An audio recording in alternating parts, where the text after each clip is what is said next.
Xbox One and Windows 10 exclusive.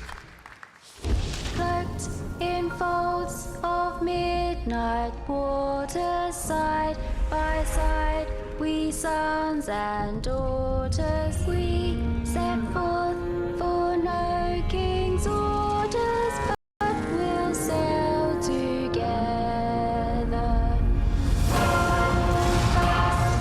Tides are turning, flames roar, burning will be returning if we sail together.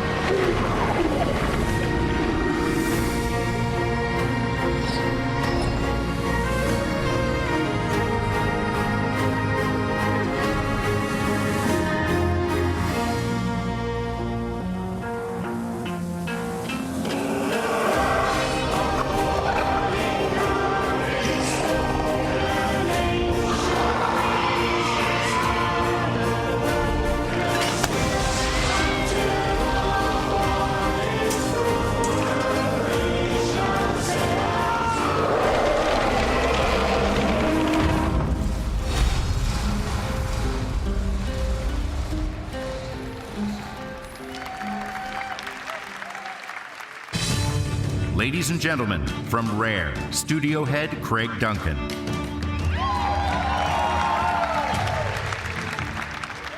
A year ago, we announced our most ambitious game yet, Sea of Thieves. What you have just seen highlights the breadth of Rare's pirate world and the freedom of living the pirate life.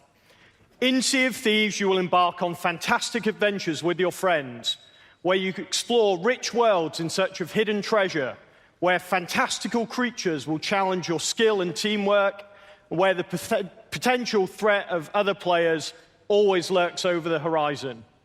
Sea of Thieves is an emergent experience where you will have limitless adventures. Next, I'm excited to show you a world premiere of Sea of Thieves gameplay.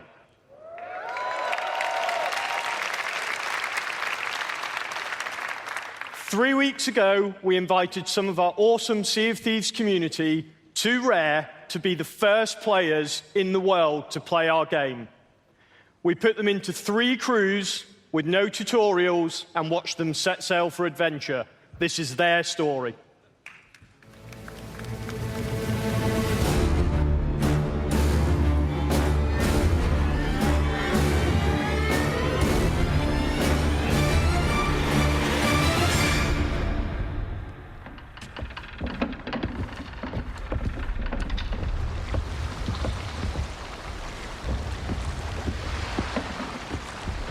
Hi, everybody.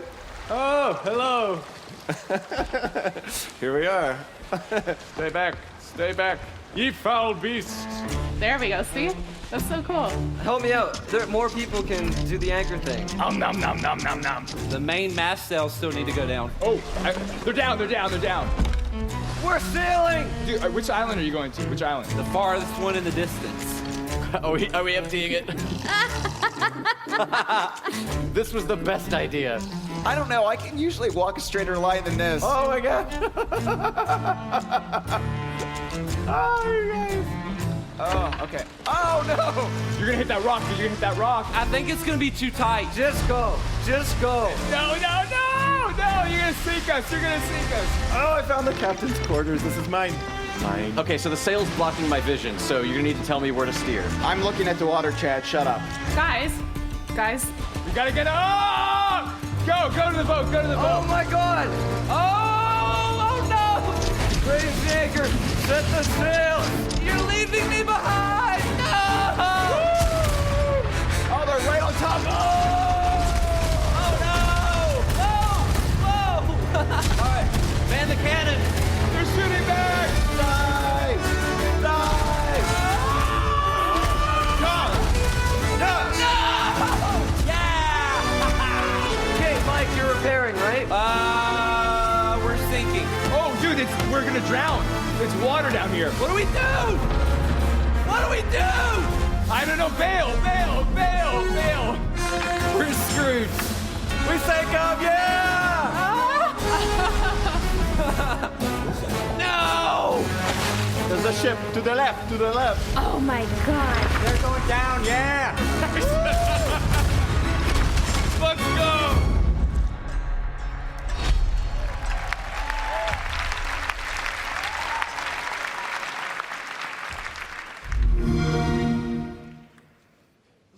Xbox One and Windows 10 exclusive.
Xbox One and Windows 10 exclusive.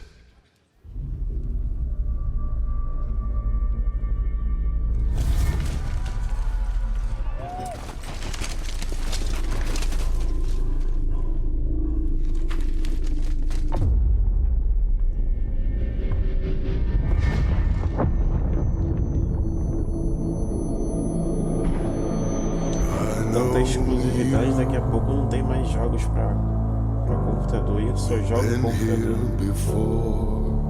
Aí eu vou ficar tentado a ter que comprar um videogame também.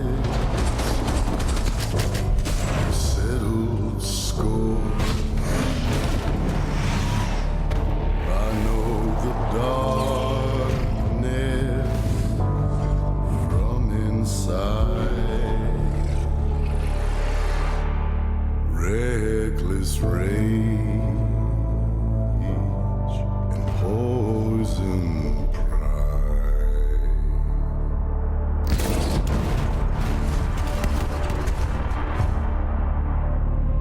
I know the weakness, I know the pain, I know the fear.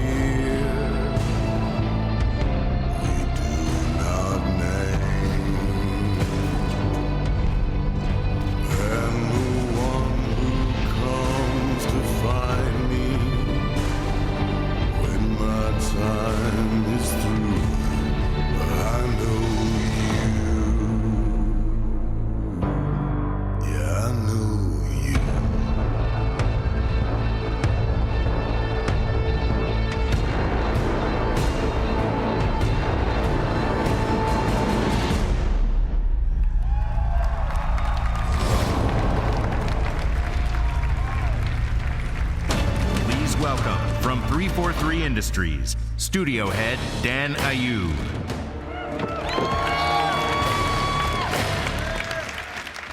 Since the release of the original Halo Wars 7 years ago, one of the top asks from fans has been to continue the adventures of the Spirit of Fire. In Halo Wars 2, the crew wake to find themselves orbiting an ancient alien construct known as the Ark. Here, they face a deadly new faction known as the Banished, and their chief, the brute warlord, Atriox.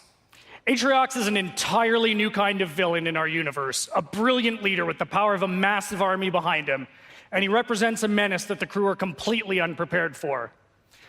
In partnership with acclaimed developer Creative Assembly, we're proud to bring Halo Wars 2 to Windows 10 and Xbox One on February 21st, 2017.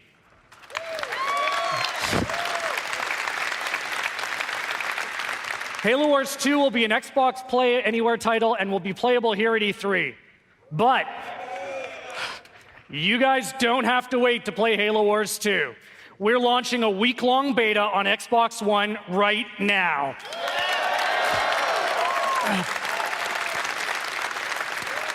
Let's take a quick look at the action that's coming your way with the beta. We'll see you on the battlefield.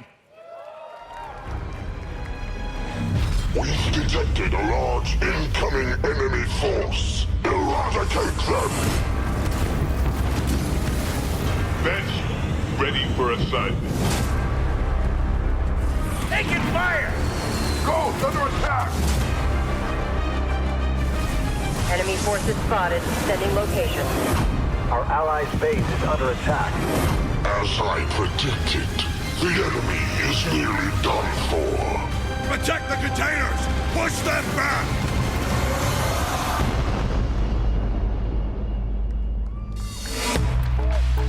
Ladies and gentlemen, please welcome back Phil Spencer.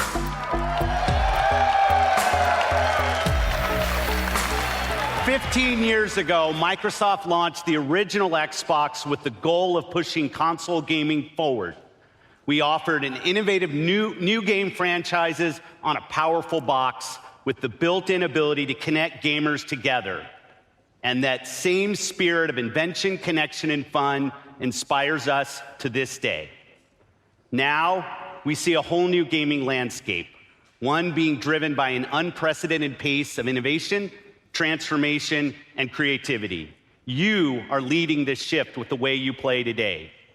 While the console ecosystem is stronger than ever, most of us play games on more than one device, and it's shifting the way we think about gaming. At Xbox, we want to deliver a world where you have more freedom and choice to play the games you want, with the people you want, on the devices you want. A world where you can play without boundaries. A world beyond generations.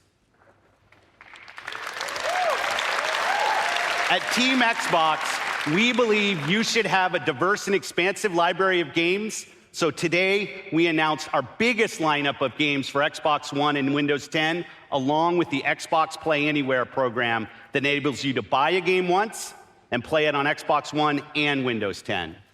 We believe in uniting gaming communities where you can play, compete, and connect with friends wherever they are.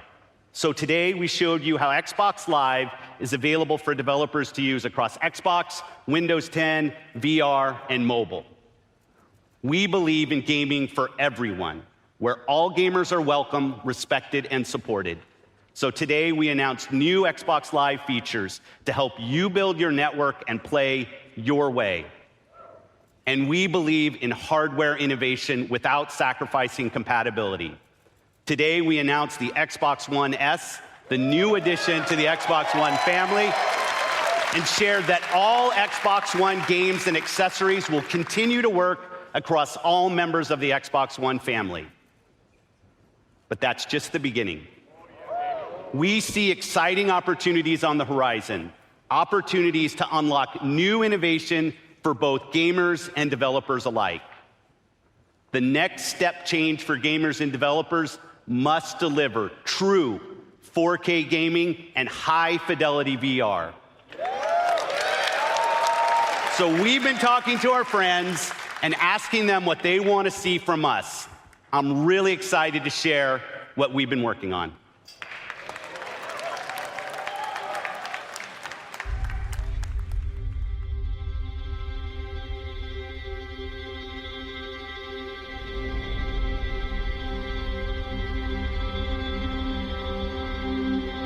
When we think about the future of Xbox, we think about removing barriers. For me and for the fans and for the developers, Xbox has always meant innovation and the latest technology, and delivering the world's most powerful console is something we absolutely want to do. This is the console that developers asked us to build. They wanted a console that had no boundaries, had no limitations. And that technology component to us is what we really need to make our vision and our art come alive. When I saw the specs of this thing, I'm like, wow, I got through to like, they're really going for it. They're not holding anything back. So we gave the SoC 6 teraflops of computing capability to be able to handle 4K resolutions. Gamers are going to get the most powerful graphics processor that's been put into a game console to date. It's going to make developers happy. It's going to make gamers happy because they're going to get a very powerful GPU out of it. The highest res, the best frame rate, no compromises. You get 4K gaming, true 4K resolution. I can't wait to see what developers actually do with all that horsepower in the box. We can render at 60 hertz. We can render fully uncompressed pixels. These are the highest quality pixels that anybody is seeing. And what we're able to do now is bring that to the console player. My job as a game maker is about immersion. It's about to put you into an experience and let you live that experience.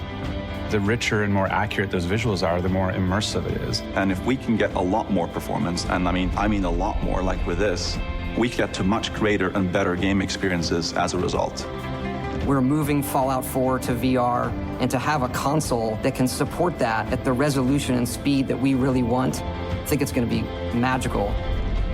This console is 100% for you guys. We read the articles, we read the reviews. It's the We Heard You console. So that doesn't mean that we are leaving the original Xbox One behind. Every single thing that we've done for Xbox One will continue to work. We add to the capabilities of the Xbox One and the Xbox One family without forcing gamers to abandon all the games in the community that they love so much. These two systems are part of the same family. The games will work on both. The accessories work on both.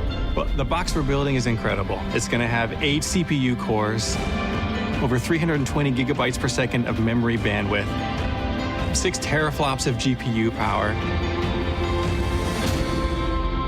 It's a monster.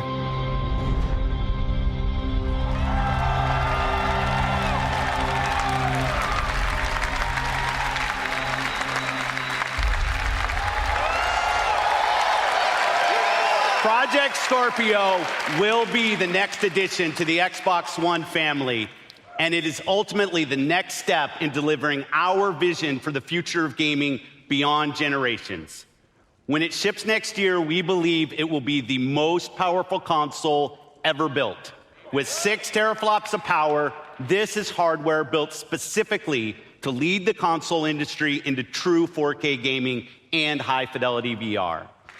True 4K visuals without sacrificing quality, premier VR experiences without sacrificing performance, putting greater graphic fidelity in the hands of the world's best creators. Xbox One, Xbox One S, and Project Scorpio will all be compatible. All Xbox One games and accessories will play on all 3. No one gets left behind. Project Scorpio is a serious inflection point for Team Xbox, and we're announcing Project Scorpio today to give our developers and partners the ability to take advantage of that capability now in order to realize their visions for the future and deliver even more great games for you. Today marks the beginning of gaming beyond generations, a future full of choice, a future where we can all play without boundaries. Thank you.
Alright folks, welcome back to the GameSpot stage here at E3 2016. Microsoft has just wrapped up. Phil Spencer is a very happy boy. Let's talk about some of the stuff that they announced. And I mean, first of all, I guess hardware. Xbox Scorpio, Project Scorpio, coming holiday 2017. Rob, you impressed?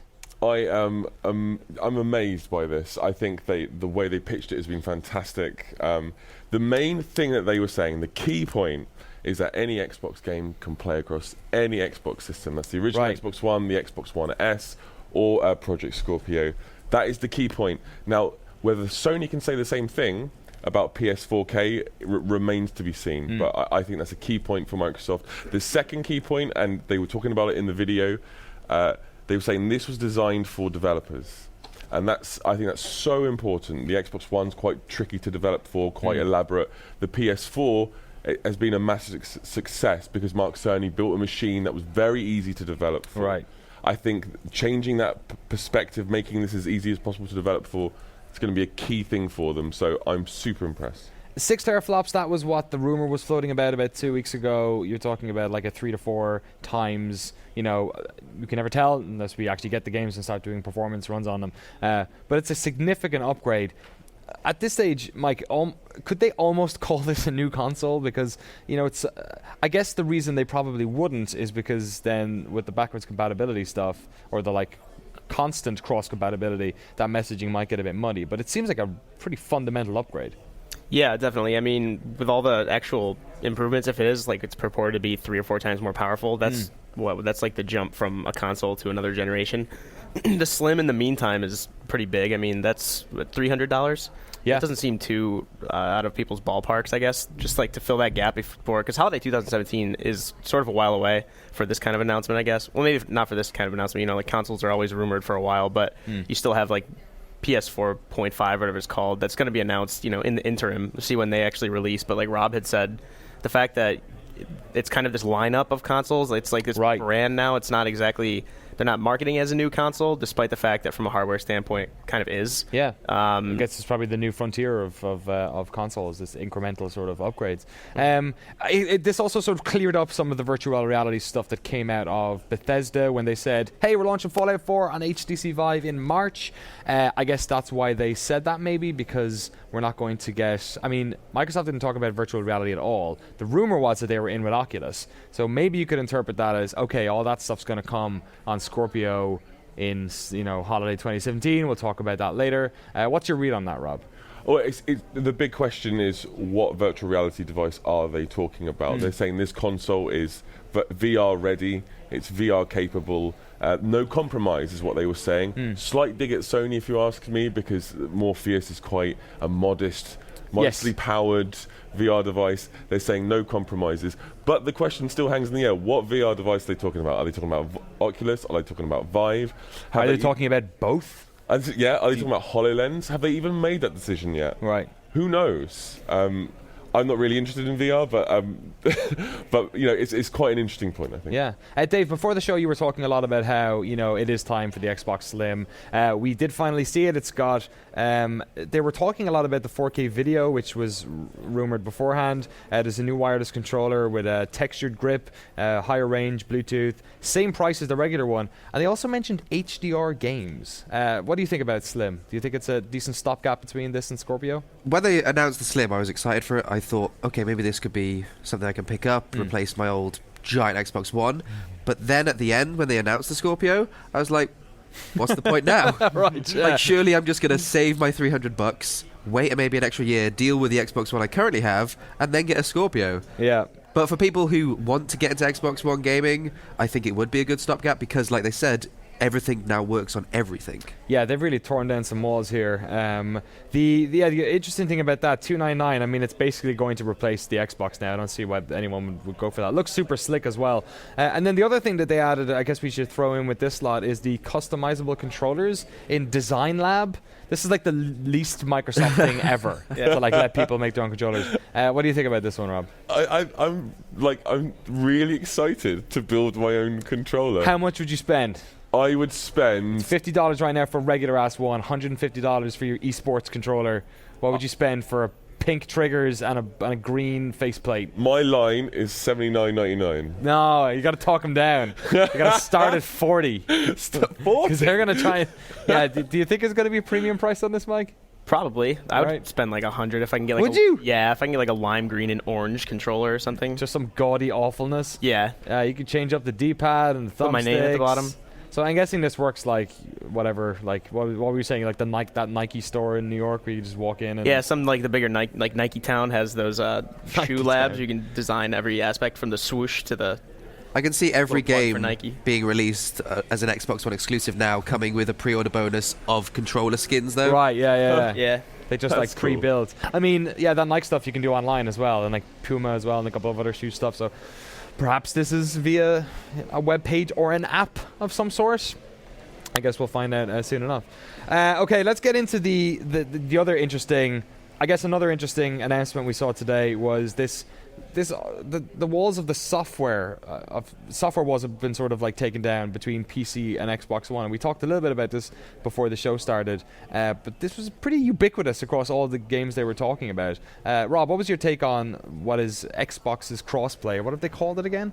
Play anywhere. Play anywhere. Anywhere. Wherever you want. This is part of Microsoft's continued efforts to be more and more and more like Sony and more and more like Valve. Right. This is cross-buy, cross-play on Xbox, basically. It's a long time coming. I'm glad it's here.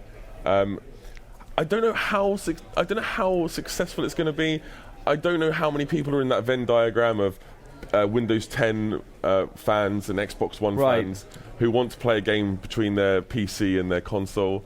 I don't know how many of those people exist. I think the biggest problem they had previously with this was that if you owned a PC, because the Xbox One was so underpowered, that you were like, okay, well, if I'm going to get Quantum Break on both of these or any of these games, you'd be like, no, I'm definitely playing it on PC. Like, I played The Witcher 3 on Xbox One, and then when I built my new PC, I have never touched that again. Like, you'd never choose one or the other. And the thing with the Sony stuff was that, like, it was on PS4 and Vita.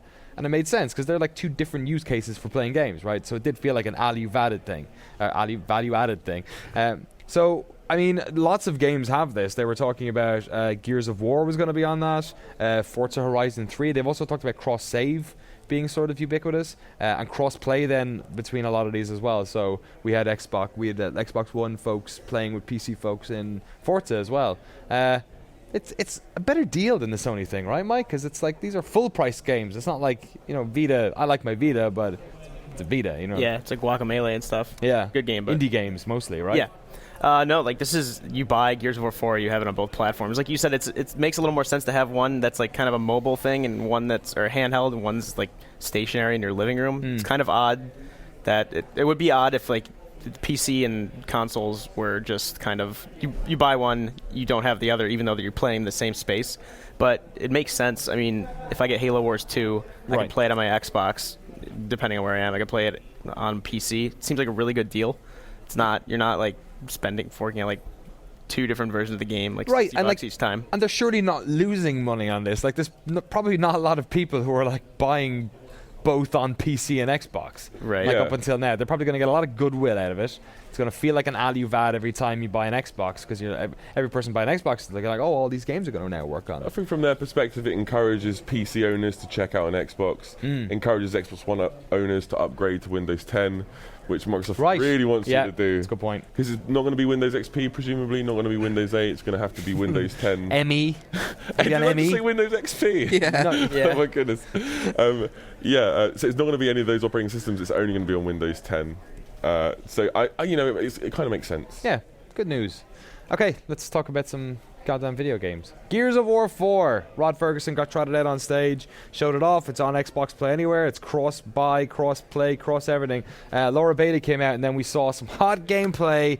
Once again, not during the daytime. This was maybe during the daytime, but the storm was so bad that it felt like it was the nighttime. Dave Jewett, do you think Gears of War 4's campaign has daytime? I hope so, because damn, that game series is bleak. Yes.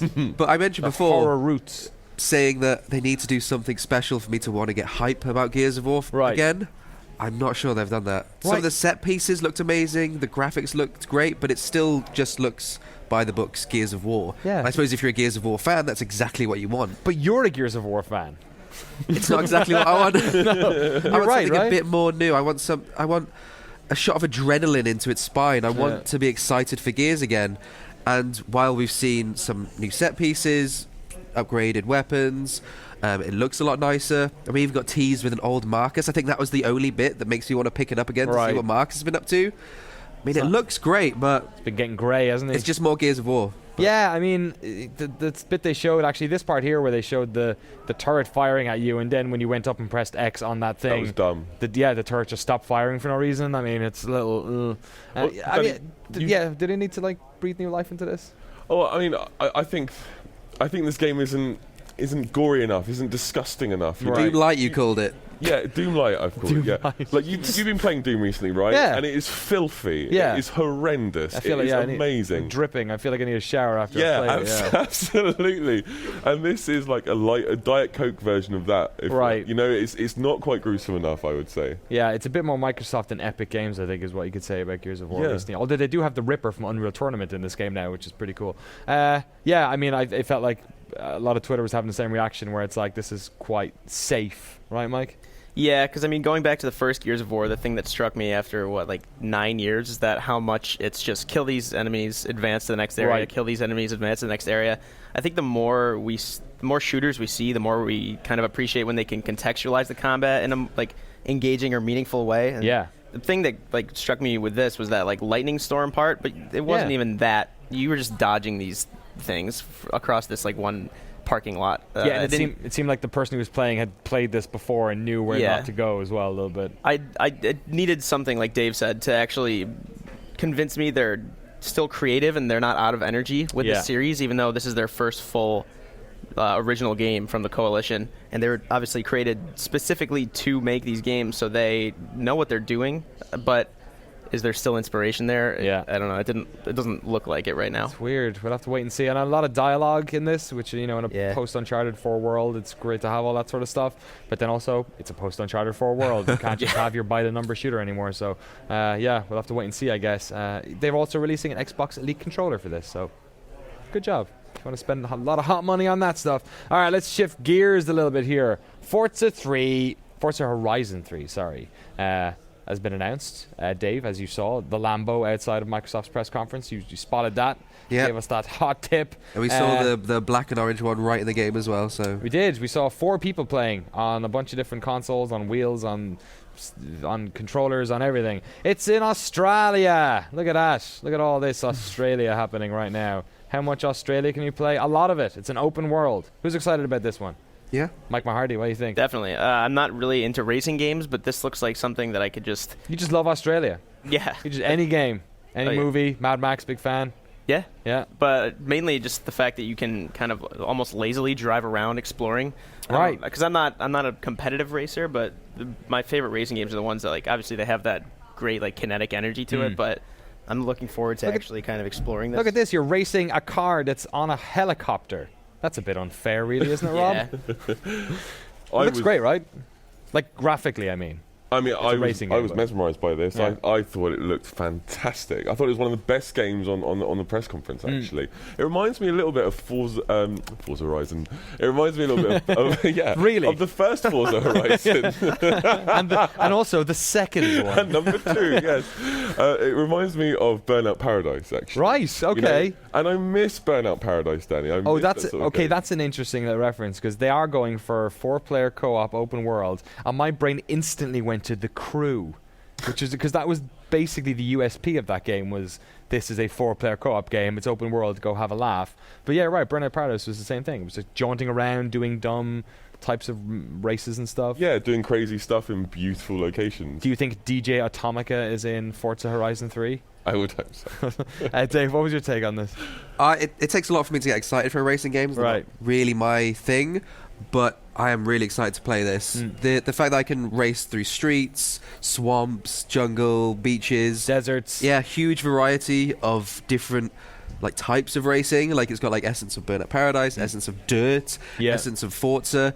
it's kind of bringing all these different essence of fuel. Yeah, it's got all the different racing games, and it's now brought them under one flag as Forza, and it's just race anywhere. I'm really excited for it. Yeah, it actually looks really diverse for a Forza Horizon game, because actually, you know, Forza Horizon 2, it's very like, okay, here's your Mediterranean and here is your street, but like it felt quite, you know, not generic, but like just like across the board, pretty similar. So yeah, this looks pretty interesting. Nobody's allowed to run over the kangaroos, though. Not allowed. I won't allow it. I wonder if there's going to be that one road that's just like covered in cane toads.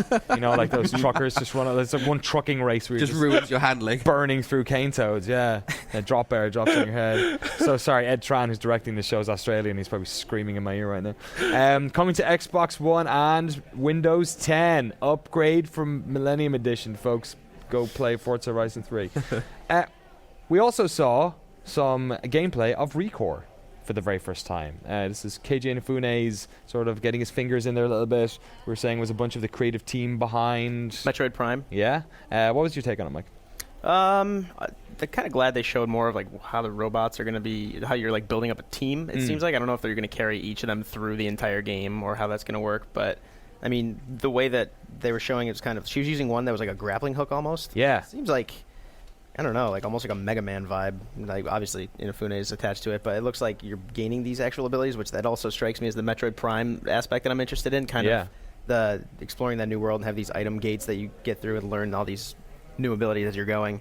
Kind of seems like I still don't completely understand what the game is yet in terms of its overarching structure. It looks open world, but I have no idea. Yeah, maybe it's that Metroidvania thing as well. You're sort of doubling back when you get different robots and exploring that way. What did you think, Rob? I kind of like it on paper. I'm willing to, like, anyone who like tries something new in gameplay, I'm willing to like give a shot. Didn't look like a game that was like particularly. I mean, it came after games like Forza and Gears, so maybe my eyes were just readjusting again. But what did you think? I'm probably showing my age here, but it reminds me of Jet Force Gemini. Okay. On the N64. Right, yeah. You know, that third-person shooting sort of game, or Sin and Punishment, actually, as well. Oh, God. Yeah. I haven't heard that in about 10, 20 years. Okay. I like those sort of games, those sort of arcadey, third-person shooters. And also I think it was really important that Microsoft showed off a game like this, something which stood out a little bit from the, you know, famous franchise new number sort of thing that they were going for. So I was quite impressed by this. I thought it popped in the press conference. All right. Another new franchise which they showed off. I mean, we saw this game at E3 before. We saw it at Gamescom last year. Now we saw the biggest boss that Platinum Games have ever created in Scalebound. What did you think of this one, Mike? I like the scale of it. God damn it. No, I really didn't mean that. Get out. I like the scope of it. Yeah, okay. So there we go.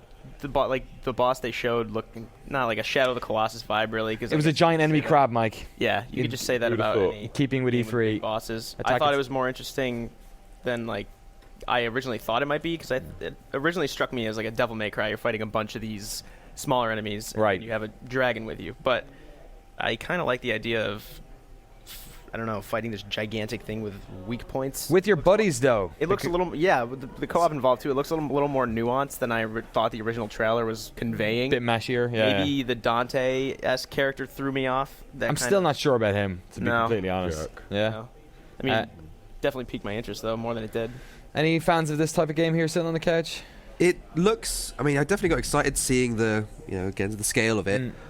But the douchebag character is really kind of making me not want to play. Grating a bit, yeah. Yeah. There's the magic, the dragons, all of that looks awesome. It's kind of that balance of Western and JRPG that makes me want to play it.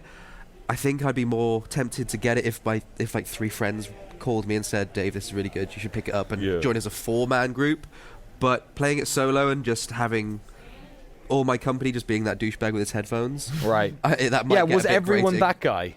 Yeah, it looked to see if there was variants of that one dude. Great. I don't really love how much time was spent just like shooting at it as a bullet sponge. Right, yeah. Yeah, I don't want to sound rude, because I know the people that work on this, they work very hard, they're very talented people. Yeah. This was boring. Right. This was a slow murder of a large crab. Like, why would you want to watch that? You know, it was. It didn't. There was a lot going on, but you're saying for what was going on, it wasn't all that compelling. Yeah, there was no threat of danger there. It was people hitting something with a giant shell. I mean, and eventually they got through the cracks. Okay. I wasn't that impressed. The game elsewhere, I've seen other footage of the game. It looks great. I just don't think this is very good. Spectacle, not a lot of substance in the demo. Yeah, I mean, we'll have to. Well, I wonder who the audience is that's really psyched about this, because so many of the people that I saw looking at, just reacting to it in previous conferences haven't been hot on it. So let us know what you think in the comments below. It's coming out 2017 to PC and Xbox One. Rare, for a while there, they were just kind of doing whatever Microsoft told them. Yo, remake that thing, do that. Sea of Thieves has been this project that they've been working on for a long time, sort of Sid Meier's Pirates mixed with like Minecraft or something. It looks alright, doesn't it? Yeah. I've been wanting a good pirate game for a long time. The elements of like the ship management, like we see a guy actually get a captain's cabin. When they're under fire, they actually have to repair their ship.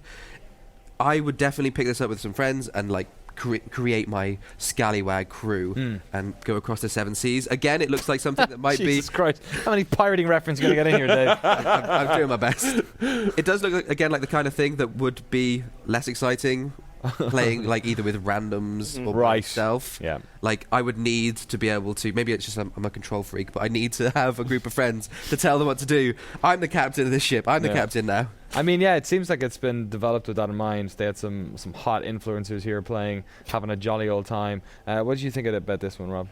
I liked it a lot. I thought it was a lot of fun. It might be, I'm not sure whether it's the game or whether it was the influencers playing the game. Maybe I just wanted to hang out with them because they seemed like a lot of fun. But no, the game seems like a lot of fun.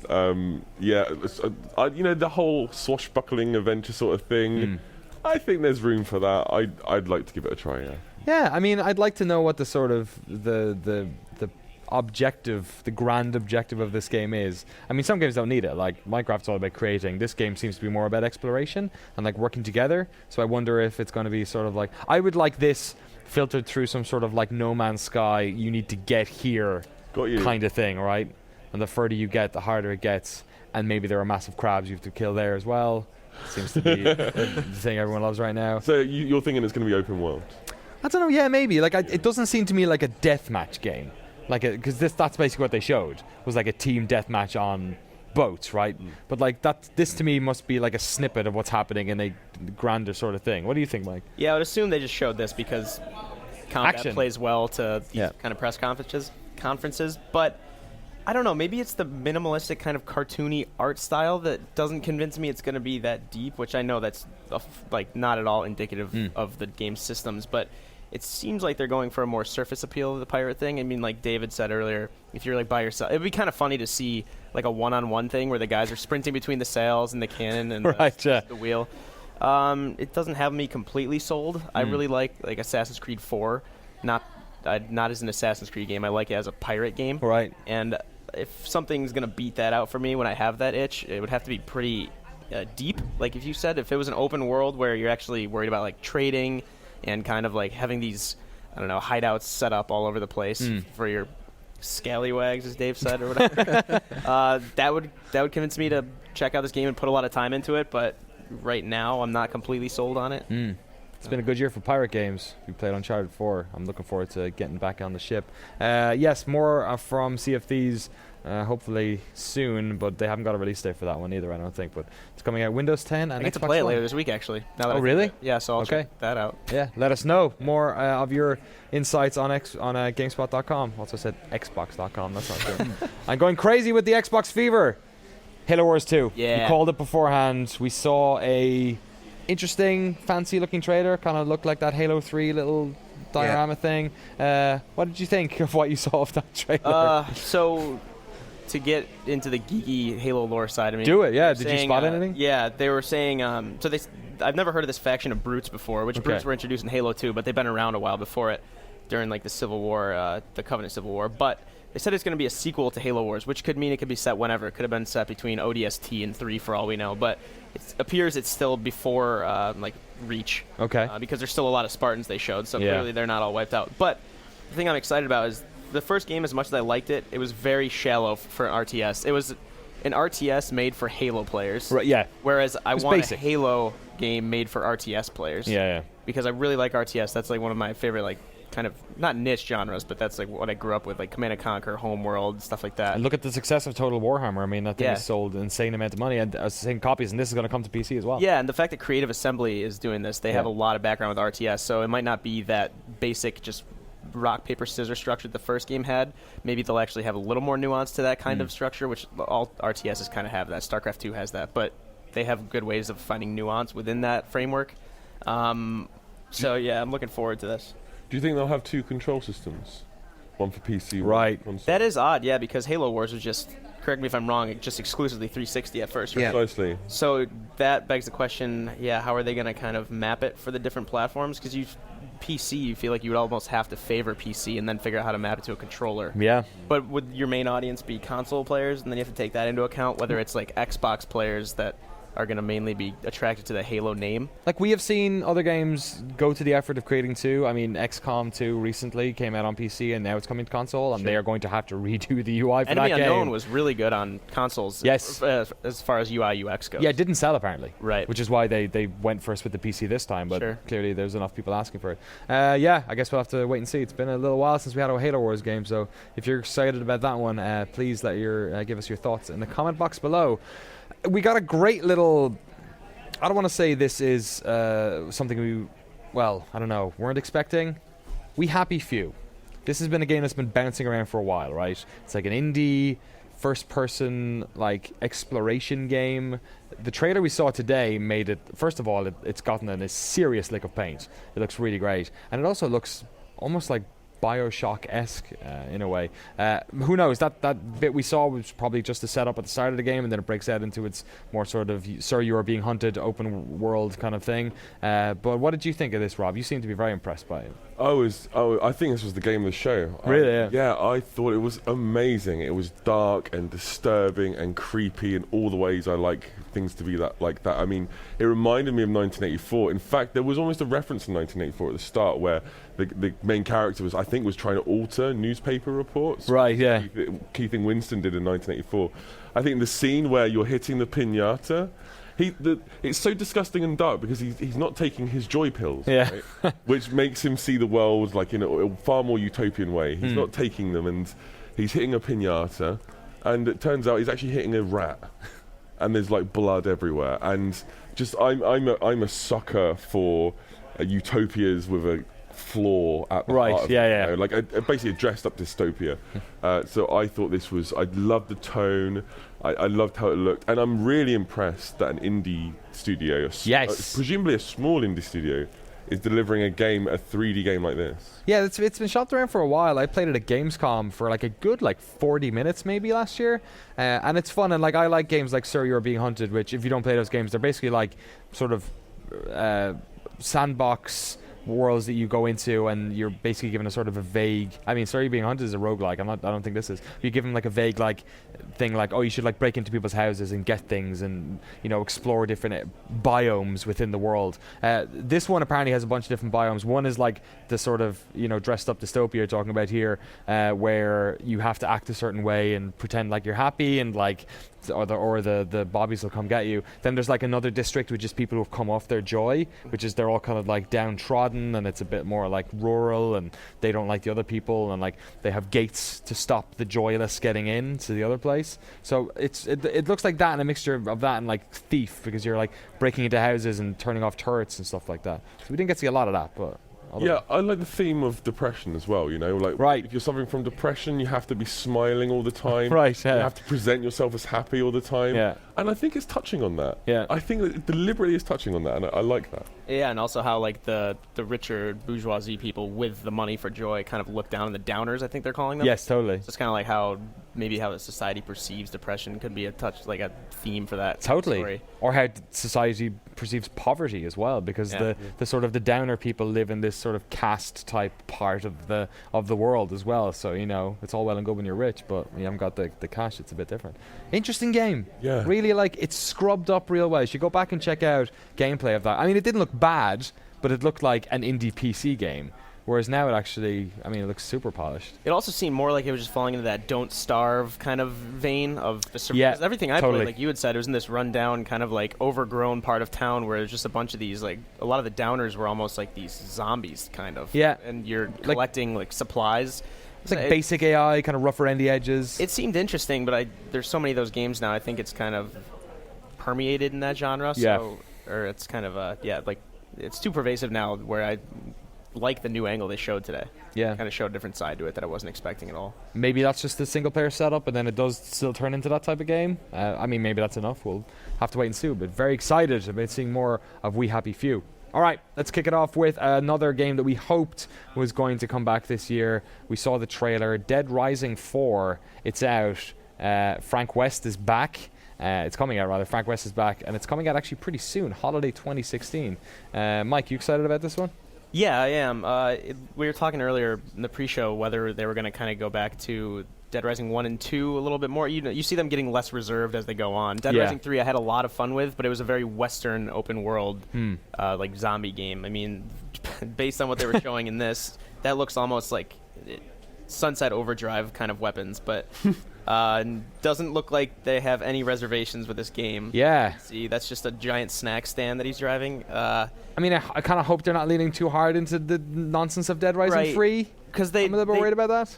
The question I want answered is, like, how is the structure going to work? Because 2 is very kind of this methodical, you go out for a certain amount of time, you're going to want to come back with Zombrex. Yeah. And then 1 was like, you got to keep an eye on that clock because you can't do all the missions. So just interesting overarching element that kind of overshadows everything, whereas in 3, you did have a limited time, but it was like 12 hours or something. It was ridiculous. You didn't have to worry about it if you even played that game longer than 12 hours.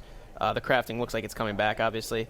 The Christmas aesthetic I love anti-Christmas things. Right. I'm not against Christmas, but like I love Die Hard. It's set during Christmas, but it's not a Christmas movie. Right, yeah. I kind of like hearing sleigh bells while murdering driving people? These massive flaming snack stands. Great. Zombies.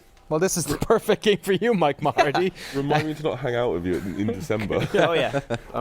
I go nuts. I love a good Christmas game, 2016. This is great. We only got a couple of months to wait for it. Okay, we better wrap it up. I want to give a quick little head nod. Let's do the Roman Emperor, for the games we forgot to mention. Minecraft's friendly update. Right. Apathy all around. Final Fantasy 15. Wow, okay. I mean, not the game. dude almost died a bunch of times. Yeah, he just couldn't do it. Some people thought it was going to it faded into another one as well. It's coming out September 30th though. How about Killer Instinct? It's got General Ram in it. Jesus, all right. Gears of War 1 is an old game. Like, do we care about that character anymore? General Ram is the worst part of Gears of War 1, so it's weird that they are focusing on him, but sure, go for it. How about Gwent? Great, all right, all around, everyone likes it. State of Decay 2, coming out 2017. And that's it. Xbox One Hand Scorpio. Yeah. Totally. All right. Powerful Xboxes are back. Thank Christ. Thank you so much for watching here, folks. We'll be back real soon with Ubisoft showing off not Assassin's Creed, apparently. Not Assassin's Creed. This is a movie year. Michael Fassbender demanded they don't release a game this year. That, Watch Dogs 2, and a bunch of other stuff. That's kicking off at 2 o'clock, I think our pre-show is. So come back for that. We've got Sony afterwards as well. 12 o'clock, apparently, according to my ear hole. There you go. Thank you so much. So stick around. Make sure you hit that subscribe button on YouTube. Follow us on Twitch. Stick around on GameSpot, and we will see you again real soon. Take care.